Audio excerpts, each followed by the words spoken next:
Hello सभी students, स्वागत है सभी का आपके पसंदीदा YouTube channel super science zone में। तो देखिए स्टूडेंट, हम आज बात करने वाले हैं केमिस्ट्री की। अब हम लोग फिजिक्स बहुत सारा पढ़ लिए, फिजिक्स हम लोग बहुत सारा पढ़ लिए। पूरे फिजिक्स में बच्चों हम लोग एक एक चैप्टर हम लोग अच्छे से पढ़ लिए, पूरे न्यूमेरिकल पढ़ लिए, पूरी थ्योरी पढ़ लिए, पूरा फार्मूला पढ़ लिए। अब फिजिक्स में कुछ भी नहीं बचा है सच। अगर आप फिजिक्स जितना हम पढ़ाएं उतना अगर पढ़ लिए होगे, अभी नहीं पढ़े हैं बच्चों तो जाके पूरी प्लेलिस्ट आप देख लीजिएगा। हम लोग फिजिक्स पूरा पढ़ चुके हैं, बहुत इतना बेहतरीन तरीके से फिजिक्स पढ़ चुके हैं। अगर आप लोग पूरी फिजिक्स पढ़ लेते हैं तो 25 से 25 100% आप ला सकते हैं, कुछ भी नहीं छूटा है, ठीक है ना। उसमें सारा जितना हो सकता है हम लोग सारी सारी चीज़ें हम लोग पढ़ चुके हैं। फिजिक्स हम लोग बहुत अच्छे से पढ़ लिए। अब हम लोग बात करने वाले हैं केमिस्ट्री की। तो देखिए केमिस्ट्री में जो जो महत्वपूर्ण हम लोग पढ़ लेते हैं, लेकिन टॉपिक तो हम लोग पढ़ेंगे, लेकिन सबसे ज़्यादा महत्वपूर्ण है समीकरण को संतुलित करना। समीकरण को संतुलित करना, समीकरण को संतुलित करना। समीकरण को संतुलित कैसे किया जाता है, ये टॉपिक हम लोगों को बहुत इंपॉर्टेंट है, हम लोग इसको पढ़ेंगे, ठीक है। तो अब देखिएगा, जब समीकरण संतुलित करना पढ़ेंगे उसके बाद हम लोग पढ़ेंगे आयुपीएसी नाम। क्या पढ़ेंगे? आयुपीएसी नाम। ये दोनों बहुत महत्वपूर्ण है। बाकी चीजें जो जो फिर टिप्पणी, तीसरा क्या है, कुछ टिप्पणियां आती हैं, कुछ टिप्पणी पूछता हम लोग उसको पढ़ेंगे। ये तीन चीजें इसमें बहुत, इतना अगर आप पढ़ लेंगे तो 20 नंबर का केमिस्ट्री आता है। 20 नंबर में आप 10 से 15 नंबर आप इतने से ही पा जाएंगे, जितना हम बता रहे हैं। संतुलित करना, यूपीएससी, टिप्पणी, इतना में बहुत मजा। फिर इसके बाद 5 नंबर मतलब 10 नंबर यहाँ से पा जाएंगे, 10 नंबर और जो थ्योरी पढ़ाएंगे वहां से इंपॉर्टेंट। ये क्वेश्चन बहुत बार पूछा गया, जो आपके सामने लिखा है कि रासायनिक अपक्रिया किसे कहते हैं, कितने प्रकार की होती है, प्रत्येक को उदाहरण देकर समझाइए। देखिए बच्चों, रासायनिक अपक्रिया अगर हम बात करें तो रासायनिक अपक्रिया किसे कहते हैं, यहाँ देखिए लिखा हुआ है, जब एक या एक से अधिक पदार्थ परस्पर अपक्रिया करके नए पदार्थ बनाते हैं। जब एक या एक से अधिक पदार्थ परस्पर अपक्रिया करके क्या बनाते हैं, नए पदार्थ बनाते हैं। जैसे हम बात करते हैं मैग्नीशियम हाइड्रोक्लोरिक अम्ल के साथ अपक्रिया करता है। ये मैग्नीशियम है, हाइड्रोक्लोरिक अम्ल है, इसके साथ अपक्रिया करता है तो बनाता है मैग्नीशियम क्लोराइड। क्या बनाता है? Magnesium chloride plus hydrogen gas बना देगा, ठीक है। यहाँ सब लिखा हुआ है, कोई दिक्कत नहीं है। तो क्या बना देगा? MgCl2 plus H2 hydrogen gas बना देगा। अब तो देख रहे हैं, जब ये इसकी परिभाषा हुई कि जब एक या एक से अधिक पदार्थ, जब एक या एक से अधिक पदार्थ परस्पर अपक्रिया करके कोई नया पदार्थ बनाता है। देख रहे हैं ना, पहले तो अलग पदार्थ था, मैग्नीशियम और हाइड्रोक्लोराइड, हाइड्रोक्लोरिन था, हाइड्रोक्लोरिक अम्ल, HCl जिसे हम प्लेट की अम्लता, जैसे आप इनो वगैरह पीते हैं वही होता है। ये आपका ये है। तो एक या एक से अधिक पदार्थ परस्पर प्रक्रिया करके जब एक नया पदार्थ बनाता है, क्या बनाता है? नया पदार्थ। देख रहे हैं, MgCl2 बना दिया, और हाइड गैस तो हमेशा बाहर निकलती है, ये उड़ने का चिन्ह होता है, ठीक है। तो ये नया पदार्थ बनाता है तो उसे क्या कहलाते हैं? रासायनिक अभिक्रिया कहलाते हैं। यही चीज यहाँ लिखा है, जब एक या एक से अधिक पदार्थ परस्पर प्रक्रिया करके नए पदार्थ बनाते हैं तो ऐसी अभिक्रिया को रासायनिक अभिक्रिया कहते हैं। सर ठीक है, समझ गए। अब बात करते हैं बच्चों, ये देखिए लिखा हुआ है मैग्नीशियम हाइड्रोक्लोरिक अम्ल से क्रिया करता है, मैग्नीशियम क्लोराइड हाइड्रोजन गैस बनाता है, सारी चीजें सेम है। अब संतुलित की अभी हम लोग सीखे नहीं है, लेकिन तब भी यहाँ Cl2 है और यहाँ हाइड्रोजन 2 है, तो हम लोग यहाँ क्या लगा देंगे? 2HCl संतुलित हो गया। अभी हम लोग सीखेंगे आगे इसको।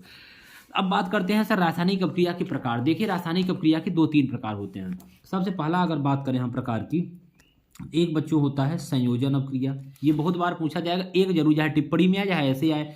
दूसरा होता है वियोजन। हम लोग सबको समझ लेते हैं, फिर हम लोग आगे बात करेंगे, ठीक है। एक होता है संयोजन, दूसरा देखिए, एक संयोजन, दूसरा वियोजन। कहेंगे सर तीसरा कौन सी होती है? बच्चों तीसरा होता है, वेरी वेरी महत्वपूर्ण है, विस्थापन या प्रतिस्थापन। विस्थापन या प्रतिस्थापन, अभी हम लोग तीनों को देखेंगे। चौथा सर क्या होता है? चौथा बच्चों होता है उभय प्रतिस्थापन, उभय प्रतिस्थापन अथवा या द्विविस्थापन, या क्या होता है? द्विविस्थापन, ये होता है। 4 प्रकार से संयोजन बात करेंगे। संयोजन, वियोजन, विस्थापन या प्रतिस्थापन, दोनों नाम एक ही है। कभी कभी विस्थापन पूछता है, कभी कभी प्रतिस्थापन। पता चला विस्थापन प्रतिस्थापन आप समझिए अलग अलग, नहीं एक ही है। उभय प्रतिस्थापन या द्विविस्थापन एक ही है, दोनों का नाम सेम है। जैसे आपका घर का नाम मोनू और स्कूल का नाम जंग बहादुर या कुछ और रहता है, तो ऐसे ऐसे चिंटू पता चला मिंटू और स्कूल का नाम कुछ और होता है, ऐसे ही इसका नाम भी है विस्थापन या प्रतिस्थापन। ये प्रतिस्थापन देख रहे हैं, नाम थोड़ा बड़ा अच्छा नाम लगा दिया, प्रतिस्थापन। और ये विस्थापन घर का, उभय प्रतिस्थापन या द्विविस्थापन, ये सब एक ही बात है।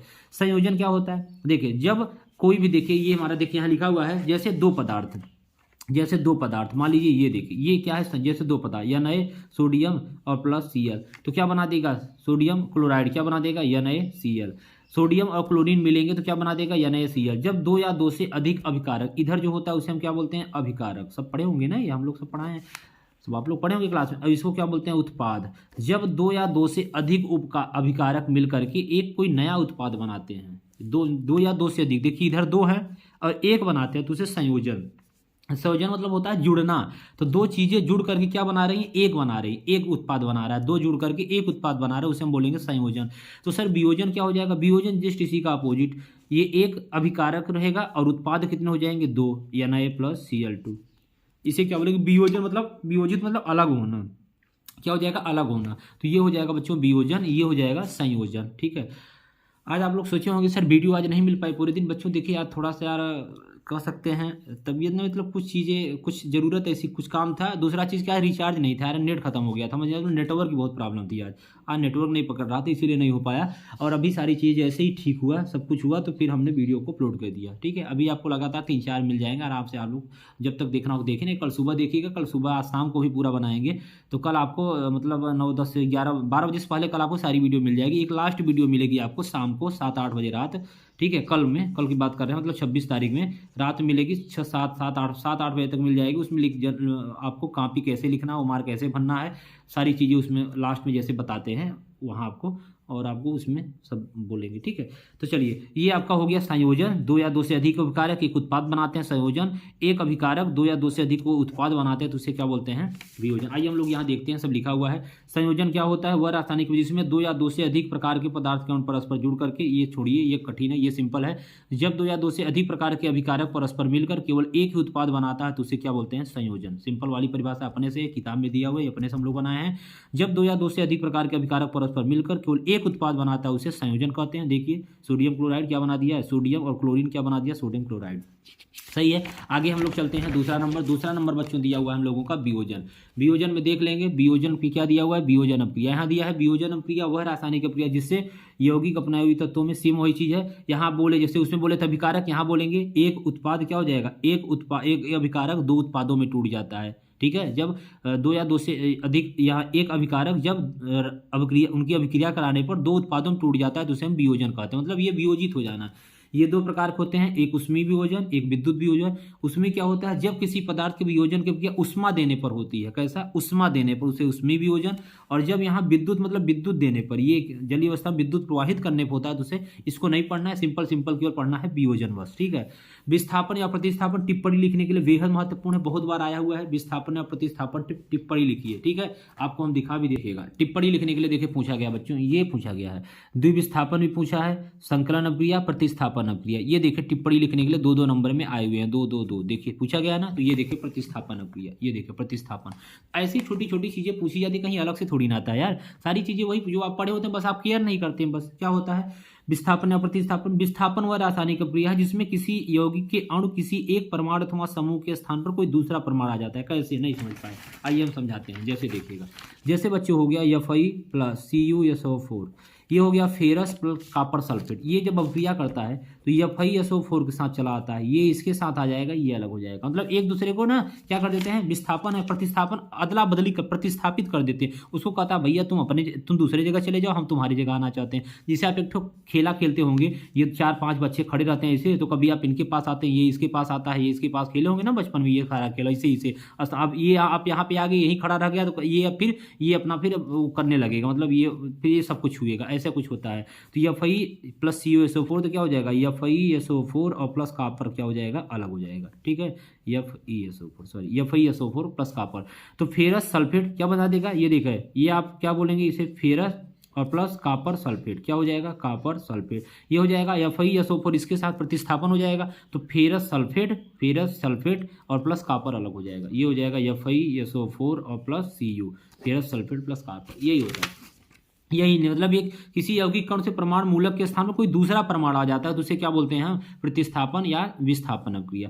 FeCuSO4 FeSO4 प्लस Cu, देख रहे हैं ना, ये अदला बदली हो जाता है बस। फिर हम लोग दूसरी बात करेंगे द्विविस्थापन। ये भी टिप्पणी पूछा गया, अभी आप देखे हैं, ये भी टिप्पणी में पूछा गया है। द्विविस्थापन क्या होता है, जिस रासायनिक यौगिकों, आयनों अथवा घटकों की अदला बदली हो जाती है, ये इसके स्थान पर, इसके स्थान पर, उसे हम क्या बोलते हैं, उभय प्रतिस्थापन या द्विविस्थापन। BaCl2 N2SO4 BaSO4 plus NaCl, ये हो जाता है, सिंपल सी बात है। अब देखिए ये प्रत्येक को, ये बहुत बार पूछा गया है, ये बहुत बार टिप्पणी लिखने के लिए पूछा जाता है। संक्षारण क्या होता है, विकित गंधिता क्या होती है। ये ऐसा भी तो इसलिए आपको करा ताकि आपका समय बहुत कम लगे, आप सारी चीज़ों को देख भी लीजिए, अच्छे से लिख भी लीजिए, समझ भी लीजिए। संचारण क्या होता है? जब किसी धातु की सतह वायु, जल अथवा अपने चारों ओर उपस्थित किसी अन्य पदार्थ द्वारा अभिक्रिमित हो जाती है तब यह जैसे देखिए, जैसे मान लीजिए, समझ के चलिए, जैसे लोहा रखा है आपके बाहर, तो जब उस पर धूप भी लगेगा, बरसात भी होगा, जब दोनों मौसम में उसमें आएगा लोहे में ना, तो क्या हो जाता है, वो संक्षारित हो जाता है, तो उसमें क्या जंग लग जाता है। ठीक है, तो जंग लगना ही क्या कहलाता है बच्चों? संक्षारण कहलाता है। जब किसी धातु की सतह वायु, जल अथवा अपने चारों ओर उपस्थित किसी अन्य पदार्थ द्वारा अभिक्रमित हो जाती है तो क्या हो जाता है? तो यह संक्षारित का अथवा इस पर जंग लग जाता है, यह प्रभाव संक्षारण, यह प्रभाव संक्षारण। लोहे पर जंग लग जाता है, जंग मुख्यतः जलीय आयरन ऑक्साइड, आप इसको सूत्र लिख सकते हैं Fe2O3 संक्षारण लोहे की वस्तुओं की संरचना को दुर्बल कर देता है। लोहे का संक्षारण एक गंभीर समस्या है क्योंकि प्रतिवर्ष बहुत सा धन सरकार का संक्षारित लोहे को शुद्ध, देखिए इतना ज्यादा लोहा होता है ना, जैसे मान लीजिए जो आपका ये मेला वगैरह लगता है, कुंभ वगैरह, तो यहाँ बहुत ज्यादा लोहे के पीपा पुल सब कुछ है। अब इतना जगह तो है नहीं सरकार के पास इसको कहीं रखे, वैसे ही बाहर रख देता है। तो क्या होता है, जब उस पर धूप और ये गर्मी सारा दोनों जब मौसम उस पर प्रभाव पड़ते हैं तो लोहा क्या हो जाता है, रिएक्शन कर लेता है, कहाँ से? ये आपके ऑक्सीजन से। तो क्या होता है, उसमें जंग लग जाते हैं। अब जब आपके घर में देखते हैं जंग लग जाता है, जब लोहे को पटकते हैं, लोहा पूरा एकदम झड़ जाता है, मतलब लोहा एकदम बिल्कुल दुर्बल और कमजोर हो जाता है। तो सरकार उसको क्या करती है, उसको हटाने के लिए संक्षारित लोहे को अपने यूज में लाने के लिए पेंट करती है, और भी मतलब जो भी चीजें करती है, मतलब उसमें जब बहुत ज्यादा पैसा खर्च हो जाता है, ये होता है। तो विकृत गंधिता क्या होता है? रेंसिडिटी। जब देखिए आपके घर में भी जब देखते होंगे अचार उचार, जैसे मान लीजिए एक अचार का कोई पात्र हो गया, कुछ आप डिब्बा उब्बा रखे हुए हैं, तो मान लीजिए यहाँ तक अचार भरा हुआ है, मतलब तेल यहाँ तक है, यहाँ तक अचार है, ये तेल है, तो यहाँ तक तो अचार सही है। जैसे ही जहाँ तेल सूख जाता है ना, तो क्या होता है, वहाँ अचार में सफेद सफेद आपके फफूंद टाइप से लग जाती है, अचार आपका खराब होने लगता है। यही हमारा क्या होता है, विकृत गंधिता होती है, यही होता है। जब वसा तेल तथा उपस्थित उपचयित हो जाते हैं तब ये विकृत गंधिता, इनकी गंध स्वाद परिवर्तन, मतलब उनका गंध बदलने लगता है। वसाओं तथा तेलों का उपचयन प्रति कारक मिलाकर तो भोज्य पदार्थों को रखकर इन्हें नाइट्रोजन द्वारा दूर किया। इसीलिए देखते होंगे जब हम अचार वगैरह रखते हैं ना, सफेद प्रात में शीशे उसे बर्तन में रखते हैं ताकि हमारा दिखता रहे अचार खराब तो नहीं हो रहा है। जैसे आलू के चिप्स थैलों में नाइट्रोजन गैस, पता है खाने पीने की सब चीजों में नाइट्रोजन गैस भरी हो जाती है। उसका दो रीजन, एक तो पहली बात पैकेट फुला हुआ दिखेगा तो बच्चे क्या है, बच्चे कहेंगे मतलब इसमें ज्यादा है, उनको लगेगा ज्यादा है, पहला फायदा। दूसरा चीज की नाइट्रोजन गैस होती है ताकि खाने पीने वाली चीजें खराब नहीं होती है, जो आप खाते हैं चिप्स वगैरह, आलू का कुरकुरे और ओएस वगैरह जो भी है, ये होता है हमारा। अब देखिए यहाँ से ये हम लोगों का हो गया, चारों हो गए। ये क्वेश्चन बहुत महत्वपूर्ण था। अब हम लोग देखेंगे क्वेश्चन और पूछा जाता है उष्माक्षेपी तथा उष्माशोषी अपक्रिया। सिंपल सा है।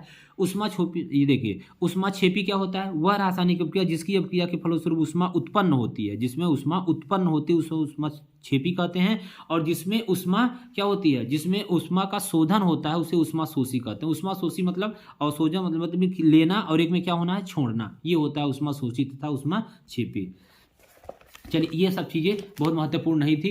उपचयन और अपचयन यहाँ देख लेते हैं, ये बच्चों कभी कभी क्वेश्चन पूछा जाता है। उपचयन और अपचयन सिंपल सी बात है, जब किसी ऑक्सीजन का योग हो, ऑक्सीजन का योग हो हाइड्रोजन की कमी, एक ही याद रखें, चाहे हाइड्रोजन चाहे ऑक्सीजन, नहीं कंफ्यूज हो जाएंगे।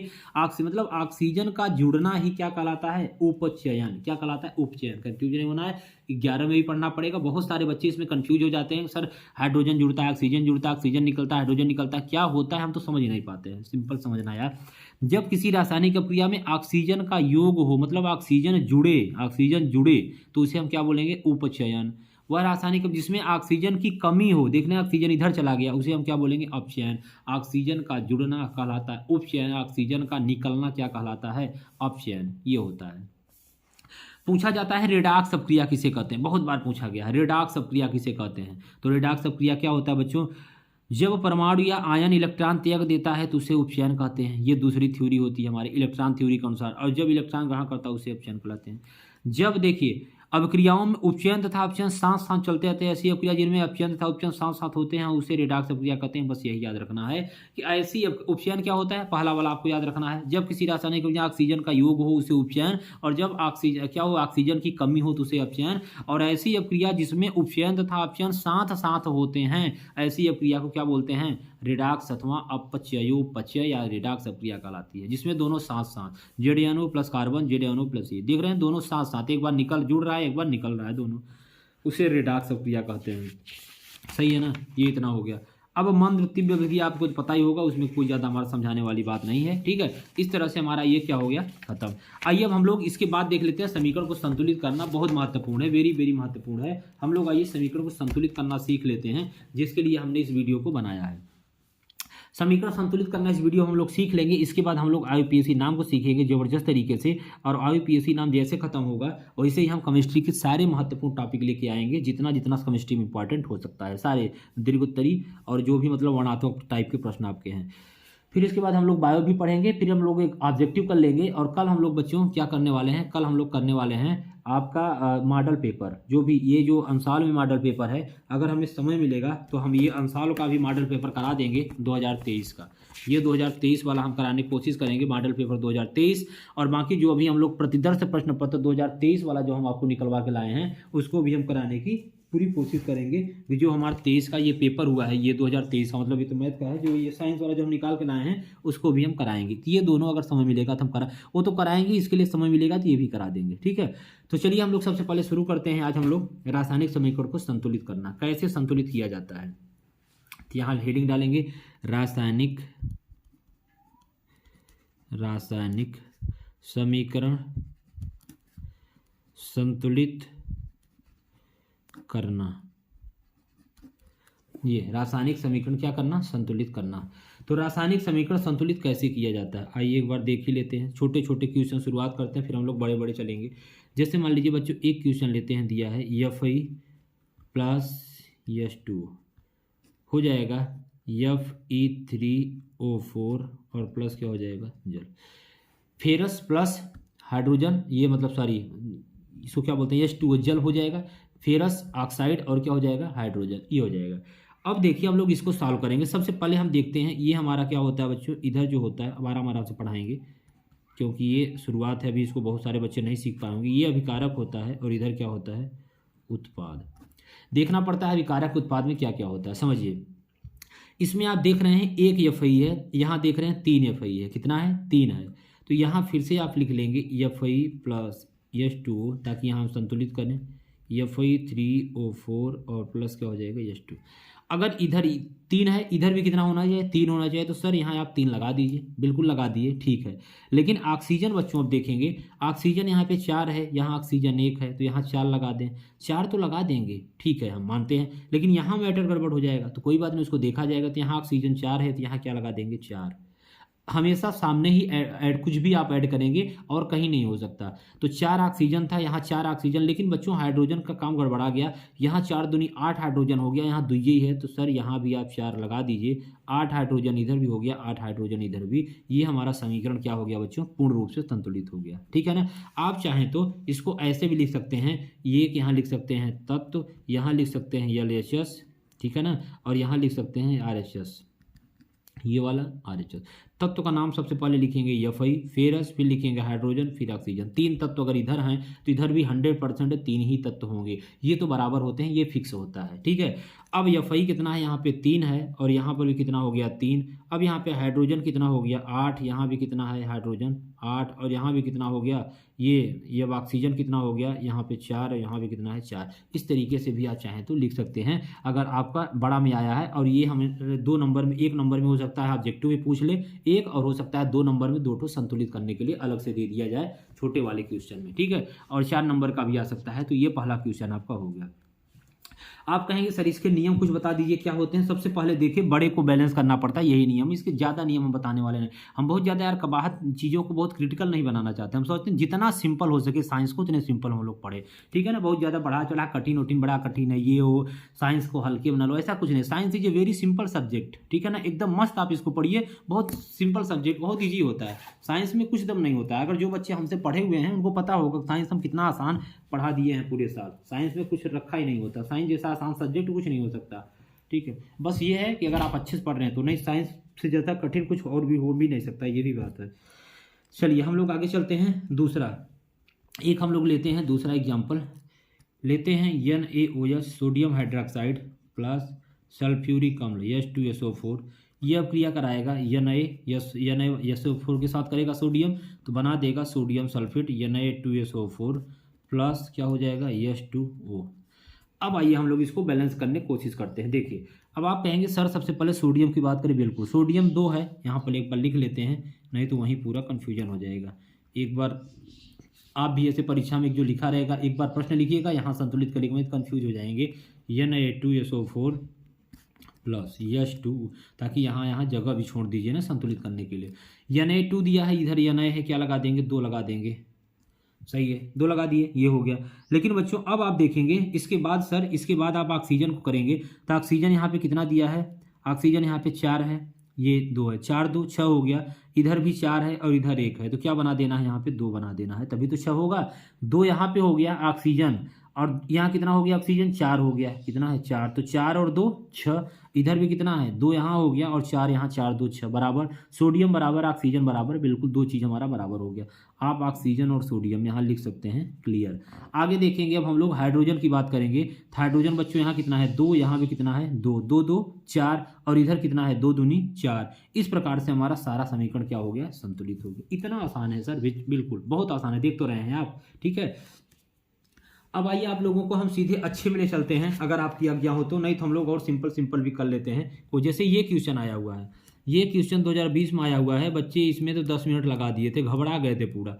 ये देखिएगा AgCl, आप इसको सॉल्व करिए फिर मेरा देखिएगा, ठीक है, NaNO3, समझिए ये क्वेश्चन आ गया। बच्चे बहुत ज़्यादा डर गए, सर ये क्वेश्चन कैसे सॉल्व होगा, बड़ा कठिन क्वेश्चन है। नहीं, बहुत आसान है, देखिए अब ये NaCl, इधर कितना है Na, इधर भी कितना है Na, Cl यहाँ भी है, Cl यहाँ भी है, Ag यहाँ भी है, Ag यहाँ भी, NO3 अरे सर ये तो संतुलित है, तभी तो बच्चे डर गए। संतुलित कभी संतुलित समीकरण भी दे देता है तो बच्चे खुद डर जाते हैं, सर संतुलित समीकरण, जब ये संतुलित खुद देख लीजिए संतुलित, अब पता चला नहीं है ना, तब भी आप सोचते हैं कि नहीं ऐसे कैसे दे देगा समीकरण, संतुलित अपने आप दे ही नहीं सकता, हमेशा हमको करना पड़ता, नहीं जरूरी नहीं है, हो सकता है कि संतुलित न दे, आपको नहीं करना पड़े, आप उसी में कंफ्यूज रहते हैं कि ऐसे कैसे, ये तो लगता है हम नहीं कर पा रहे हैं, इसका मतलब नहीं, कभी कभी संतुलित, अगर आप अपने पर विश्वास रख रहे हैं तो अगर संतुलित है तो है, उसमें क्या जबरदस्ती क्या करेंगे। चलिए आगे चलते हैं, अगला लेते हैं BaCl2 प्लस, अभी हम लोग कठिन की तरफ चलेंगे, एक आपको होमवर्क देंगे, BaSO4 प्लस HCl, क्या हो जाएगा HCl, ये है। अब इसको हम लोग लिख लेंगे BaCl2 प्लस H2SO4, ये हो जाएगा BaSO4 और प्लस क्या हो जाएगा HCl, ये हो जाएगा। अब समझिए Ba यहाँ भी है, ठीक सर, Ba यहाँ भी है, कोई दिक्कत नहीं, H2 यहाँ भी है, अरे सर यहाँ तो एक ही H है तो कोई बात नहीं, यहाँ 2 H कर दीजिए। क्लोरीन Cl2 है, Cl2 हो गया, दोनों हो गया। अब क्या करने वाले हैं, SO4 है, SO4 संतुलित हो गया, खत्म काम। सर इतना आसान है, बताइए, पहले नहीं पता था कितना आसान होता है, देखिए कितना आसान, सिंपल हो गया ना। BaCl2 यहाँ H संतुलित हो गया, खत्म काम। यहाँ 2, यहाँ जितना अभिकारक बराबर उत्पाद होना चाहिए, बस। आगे चलें, एक और करते हैं। अभी हम लोग जब तक सीखेंगे नहीं तब तक करेंगे, बताइएगा, बहुत सारे कराएंगे जितना आप कहेंगे। NaOH, ये हो जाएगा Na2SO4 sodium sulphate plus H2O। जब सल्फ्यूरिक अम्ल सोडियम हाइड्रोक्साइड के साथ अपक्रिया करता है तो सोडियम सल्फेट बनाता है और जल बनाता है, ठीक है। अब देखिए ये H2 यहाँ पे है, एक बार फिर से लिख लेते हैं, H2SO4 प्लस NaOH अपक्रिया करेगा Na2SO4 के साथ, प्लस क्या बनाएगा, जल। अब आप बताइए इसमें कैसे होगा, सर Na2 हो, यहाँ Na है, 2 कर दिए, बिल्कुल ठीक है, कोई दिक्कत नहीं है। इसके बाद देखना है कि हाइड्रोजन यहाँ 2 है और यहाँ हाइड्रोजन 2 है, 2 दूनी 4 हाइड्रोजन, इधर 2 ही है तो यहाँ सर 2 लगा देंगे। ऑक्सीजन क्या 2 है, यहाँ ऑक्सीजन 2 है, ऑक्सीजन भी 2, बाकी सब चीज़ें SO4 SO4, सही है, ये संतुलित हो गया। इतना आसान है, सोचिए, समझ पा रहे हैं ना, कर भी पा रहे हैं ना, कोई दिक्कत तो नहीं हो रही किसी को, ठीक है, कोई दिक्कत नहीं है। अब हम लोग देखते हैं एक बहुत महत्वपूर्ण वाला, जिस टाइप से बच्चे बहुत नहीं कर पाते हैं, हम लोग वो करने जा रहे हैं। उससे पहले एक सिंपल और करा देते हैं, फिर उसको हम कराते हैं। चलिएगा एक सिंपल और कराते हैं, KCN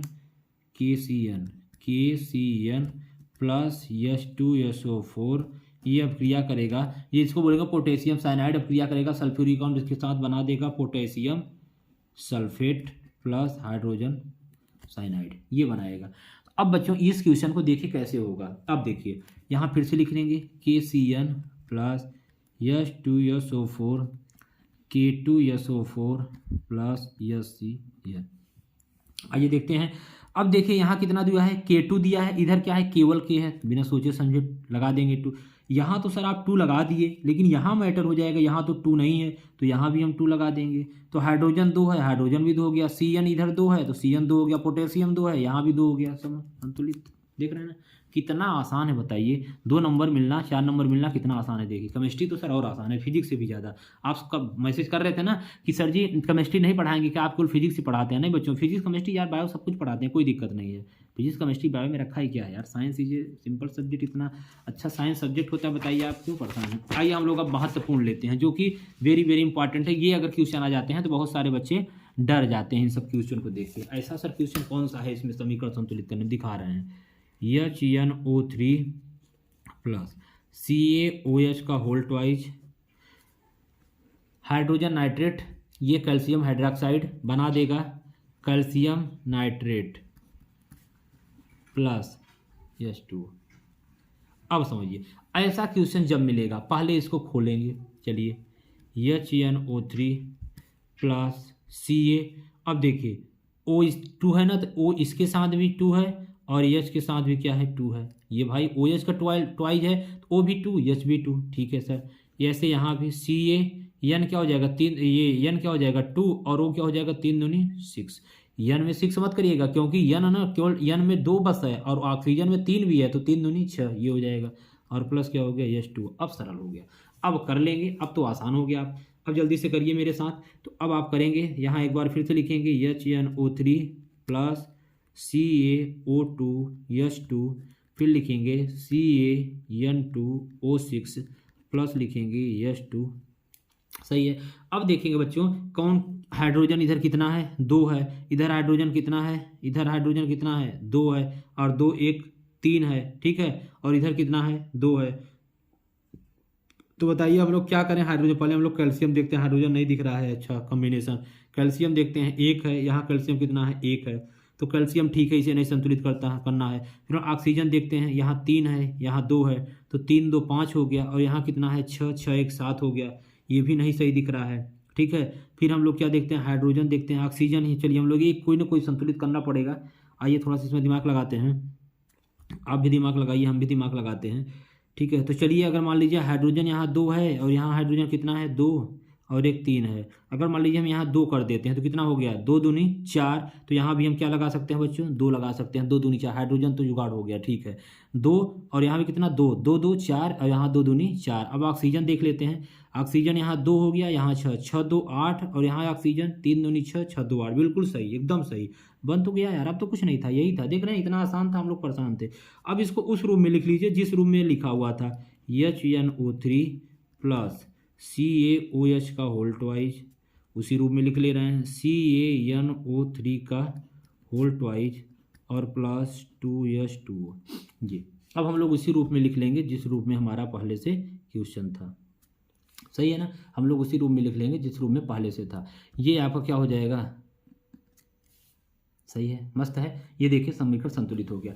इस तरीके से अगर आता है ना कुछ बच्चों कंफ्यूजन, एक हम लोग इस तरीके से कर देते हैं बस, फिर इतना बस करते हैं, फिर हम लोग बहुत हो जाएगा। आइए एक इसी टाइप से हम लोग और करते हैं लंबा वाला, फिर आपको एक होमवर्क देंगे BaOH का होल ट्वाइज, जो बच्चा करके दिखा देगा समझ लीजिए उसको 100 रुपया इनाम मिलेगा। जो बच्चा इसके बाद वाला जो क्वेश्चन देंगे जो करके दिखा देगा उसको 100 रुपया दिया जाएगा, ठीक है, प्लस H2। देखते हैं कौन बच्चा 100 रुपया लेगा, कौन 100 रुपया लेगा, देखते हैं कौन करके दिखा सकता है इसके बाद वाला क्वेश्चन। आप कोशिश करिएगा BaOH का होल ट्वाइज प्लस HBr ये। अब देखिए सबसे पहले इसको खोल देंगे BaO2 H2 प्लस HBr, ये हो जाएगा BaBr2 प्लस H2, सही है। अब देखिए हम लोग इसको सॉल्व करेंगे तो यहाँ एक बार फिर से लिख देते हैं BaO2 H2 प्लस HBr, ये हो जाएगा BaBr2 प्लस H2। चलिए शुरू करते हैं, कहाँ शुरू करें जल्दी से बताइएगा। Br2 है, सबसे पहले तो यहाँ 2 लगा दें, 2 हो गया, हाइड्रोजन 2 है, हाइड्रोजन कितना हो गया 2, Br2 हो गया, H2 ऑक्सीजन 2, हाइड्रोजन कितना हो गया, हाइड्रोजन 2 और 2 4, हाइड्रोजन 2 और 2 2 4 यहाँ होना चाहिए, यहाँ भी हम क्या लगा देंगे बच्चों 2 लगा देंगे। ऑक्सीजन 2 है, ऑक्सीजन यहाँ भी कितना हो गया 2 हो गया, संतुलित हो गया, समझ पा रहे हैं ना। अब इसको सही रूप में लिख लेते हैं BaOH का होल ट्वाइज प्लस 2HBr और क्या हो जाएगा BaBr2 प्लस क्या हो जाएगा 2H, सही है, देख लिए ना, ज़बरदस्त है, ठीक है, कोई दिक्कत तो नहीं है सर, कोई दिक्कत नहीं है, बहुत अच्छे से हम लोग समझ पा रहे हैं सारी चीज़ें, ठीक है। ये बच्चों इस तरीके से आपका हो गया। हाँ, अब सर देने वाले कौन सा? 100 रुपये वाला क्वेश्चन, 100 रुपया क्वेश्चन, 100 रुपये का प्रश्न, 100 रुपये का, ठीक है। ये क्वेश्चन जो कर लेगा अकाउंट नंबर देगा, उसके में हम गूगल पे फ़ोन पे जो भी होगा हम उसको कर देंगे। 100 रुपया जो कर लेगा बच्चा, ठीक है। मत करिएगा नहीं, 100 रुपया सर का चला जाएगा यार। देखिए कि AL plus SCL AlCl3 plus S2, ये वो क्वेश्चन है। 100 रुपये क्वेश्चन ये है। 100 रुपये क्वेश्चन कहाँ गया?